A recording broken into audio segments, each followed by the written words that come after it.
Hi, welcome back to my channel, Beautiful Minutia. If you're new here, my name is Tiffany, and today I am doing the Think Twice book tag. This is a super fun book tag that was originally created by Bookworm Adventure Girl and AJ Dunn Reads and Writes, and I was tagged by the lovely Sandy at Miss Reads a Lot actually a while ago, but I'm really behind on tags, so I'm just now getting to it. This is a super fun tag with really unique questions, so I'm really excited to dive in. So the first prompt is Double Vision, a book that features twins. The very first book I thought of was actually East of Eden, but that felt a little obvious. So I decided to choose something else, a book that I've actually read recently, and that is The Poisonwood Bible by Barbara Kingsolver. I read this book earlier this year. You've probably already heard of it, but it follows a Southern Baptist minister who decides to become a missionary to the Congo, and he brings his family with him. He's married and he has 4 daughters, and the middle 2 daughters are twins, and their perspectives are so different and so interesting because each of the chapters in here are kind of different voices of the daughters and the wife and their experience as they're in Congo. Super interesting book. Very vividly and lushly written, which I enjoyed. The second half fell off a little bit for me, but yes, a book with twins. The second prompt is Double Talk, a book with 2 or twice in the title. And again, I thought of a book but decided to go with a different one. The first book that I thought of was A Tale of Two Cities, but Sandy actually said that in her tag. She mentioned it, so I wanted to choose something different. So I went with The Two Towers by J.R.R. Tolkien. You really can't go wrong with this one. The next prompt is Seeing Double, a book with a reflection, shadow, or mirror image on the cover. And I really struggled with this one. And I think part of that is because it was hard to try to look through a ton of books. I was trying to remember a book that had that on the cover, and none of them did that I remembered. I thought my copy of Dorian Gray might have a mirror on it, but it doesn't.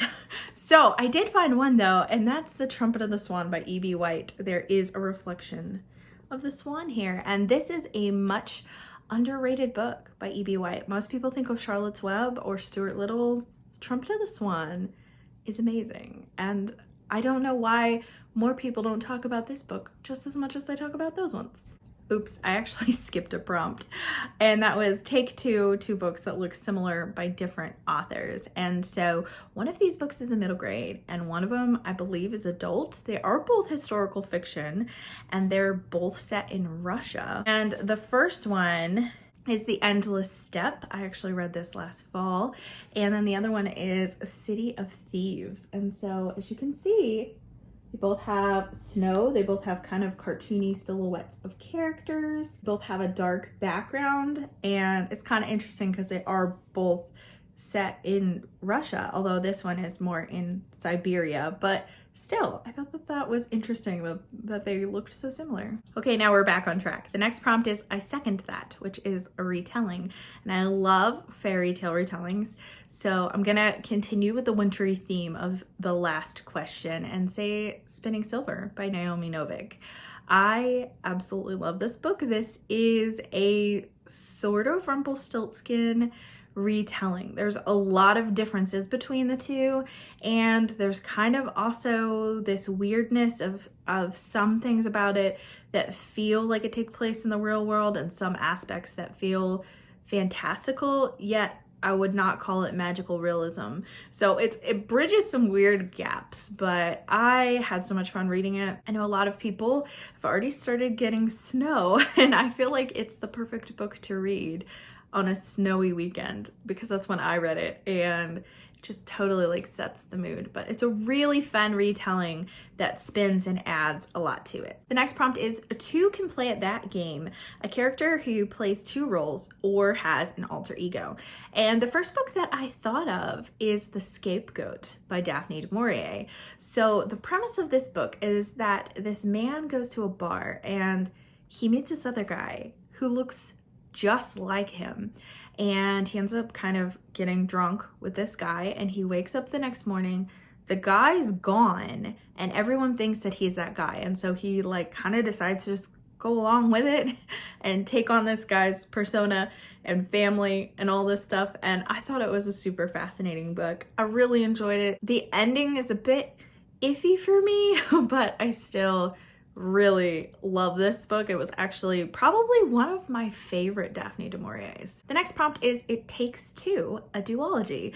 And I'm gonna mention a duology that I purchased last year and I have not read yet. And you're getting a little sneak peek because at least the first book of this duology is going on my read project for this year because I'm not sure if I'm gonna like it. And that's Strange the Dreamer, and then Muse of Nightmares is the sequel. So I don't really know anything about this except that it's YA. I think it's fantasy, and I've heard that it's very like purple prosy, and so I may enjoy that. I may not. I'm not really sure what to think of these or what I will think of these. So that's why Strange the Dreamer for sure is going on my read project. But I already know that if I don't like it, I can just get rid of the second one too. So that makes it a win-win. The next prompt is On the Double, a book told in 2 timelines. And one of the things that is super common in historical fiction that I don't frequently enjoy is the dual timeline aspect. So it can be difficult for me to recommend a book that has 2 timelines that I actually really enjoyed both timelines. And so I'm going with kind of a little bit different of a book. I'm going with The Edge of Belonging by Amanda Cox. I read this summer, I think, and it does have 2 timelines, but the interesting thing is that the 2 timelines are still part of one person's lifetime. So the stories interconnect way more than they do in a lot of historical fictions because they're still about the same girl who was a baby who was abandoned, and she doesn't really know her roots, who her parents were, where she came from, but she was adopted by very loving parents, but she really wants to explore the past and kind of find out where she came from. So there's a timeline of her as an infant and kind of the story of where she came from. And then there's the modern day timeline of her as well. So I thought that that dual timeline was really well done. I thought that it was a very meaningful and deep book, and I am very, very picky about my Christian fiction. I feel like a lot of them tend to be very formulaic and very cheesy at times. And I actually really loved this one. And I can't remember the last time I had given a Christian fiction book 5 stars, but this one got that for me. The next prompt is A Perfect Pair, the last 2 books you gave 5 stars to. So one of these you have heard about, and one of these you have not, because I haven't yet talked about it on my channel because I just finished it. So the first one is The Happy Prince and Other Stories by Oscar Wilde. I buddy read this collection of short stories with my friend Dia, and we both just loved it. Was every single story in here 5 stars? No, it wasn't, but most of them were. And I enjoyed the discussion and diving deep into every single one of them. So it's still a 5-star collection, even though there was like 2 of them that fell short for me. And the next book that I gave 5 stars to is Assassin's Apprentice by Robin Hobb. Oh my word. I'm not even gonna talk that much about this because I will talk about it in my wrap up, but I loved every single second of this book. I had expectations going into Robin Hobb because everyone seems to love her. And I was like, I had high expectations, but I was also just like wondering if the hype would be too high for me, and it wasn't. I adored this book. The next prompt is 2 for the Show, a book that has been adapted to film 2 or more times. And I could think of quite a few books that have been adapted multiple times, but there aren't very many books that I have seen multiple adaptations of, like I have watched the adaptations for. So I chose this book because I have seen both of the adaptations that I'm aware of this. And that's Rebecca by Daphne du Maurier. So this is the second du Maurier book on this video, and I haven't talked about du Maurier on my channel in a long time, so that's kind of funny. But yes, I have seen the Hitchcock version of Rebecca, and then there was one that came out, I think on Netflix like a year or 2 ago, and I watched that one as well. I do think that the Hitchcock version was better. I felt like the modern day Rebecca was a little bit more confusing, and I didn't jive with the main actress as well as I did with the original one in the Hitchcock movie.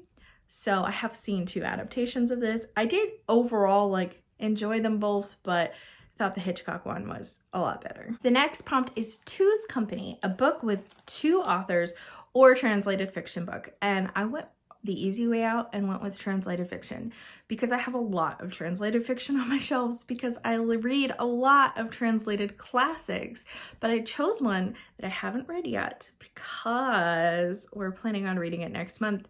There should be a read-along announcement happening soon, but this is your heads up that it's coming. That's Demons by Fyodor Dostoevsky. Dostoevsky is one of my favorite authors of all time, not just translated authors, but favorite author. This book is such a chunker, but I'm sure that it will be worth it because I have yet to read a Dostoevsky book that I felt like was a waste of time. So I highly recommend everything I've read by him. I haven't read everything that he has written, but I have read quite a few things. The last prompt is Double Take. Recommend 2 books you think would pair well together and tell us why. So I am pairing these books together, having read one of them and being about to start the other one. So I haven't read both of them. So I guess it's slightly disingenuous for me to say that they pair well together, but I think that they do. So the first book is Romanov by Nadine Brandes. I just read this book last month. Really enjoyed it. It's a YA historical fantasy. So it is about the Romanov family. It does follow the time up to the assassination of their family, but it adds a magical twist to it that I thought was really interesting and really fun. And the book that I'm choosing to pair it with is The Romanov Sisters by Helen Rappaport. This is a nonfiction about the Romanov sisters. And so while I have not read this one yet, I feel like it's gonna fit well because this book is about the Romanov family, but it's a fictionalized account with some fantastical elements added. And this book is like the real story. And reading Romanov by Nadine Brandes really made me want to pick up this book so I could learn more about their family and hopefully about their last days. I'm assuming that this will follow up through that time period. Well, that's it for this tag. I thought that it was super fun. I loved like the theme of all the doubles and twos like throughout these questions. It was a really fun themed tag. Since I'm so far behind in doing this tag, I know that there are quite a few people who have completed this tag already, and I probably don't know that. So I'm gonna tentatively tag some people, but I feel like they may have already done it. And so if I tag you and you've already done this tag, I'm so sorry. And if you see this tag and you have not done it, please do it. It's so fun. So the first person that I'm going to tag is Gloria Z. Thompson. I'm also going to tag Kate from the Literary Apothecary and Stephanie from Miss Richards Reads. I would love to hear your answers. So if you did already do this tag, please let me know in the comments so I can go watch your video, because obviously I haven't, or I probably would have remembered. And if you found this tag interesting and you don't have a booktube channel, I would love to hear in the comments below some of your thoughts on some of these questions as well. Thank you so much for watching. If you like this video, please hit like and also subscribe so you can continue to see more bookish content from me, and I will see you again next time.